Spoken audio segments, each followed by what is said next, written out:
GST எனப்படும் சரக்கு மற்றும் சேவை வரி சட்டம் நாடு முழுவதும் வரும் ஜூலை 1ஆம் தேதி முதல் அமல்படுத்தப்பட உள்ளது.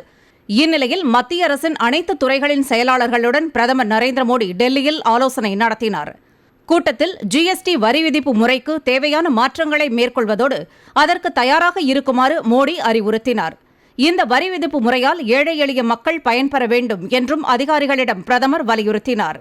மேலும் 75வது ஆண்டு சுதந்திர தினம் கொண்டாடப்பட உள்ள 2022ஆம் ஆண்டுக்குள் நாடு அடைய வேண்டிய இலக்குகளை கண்டறிய வேண்டும் என்று மோடி கேட்டுக் கொண்டார்.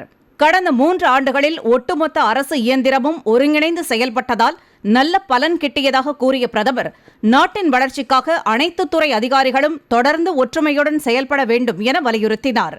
ஆலோசனைக் கூட்டத்தில் நிதியமைச்சர் அருண்ஜேட்லி, உள்துறை அமைச்சர் ராஜ்நாத் சிங், வெளியுறவுத்துறை அமைச்சர் சுஷ்மா ஸ்வராஜ், மத்திய சாலை போக்குவரத்து மற்றும் நெடுஞ்சாலைத்துறை அமைச்சர் நிதின் கட்கரி உள்ளிட்டோரும் பங்கேற்றனர்.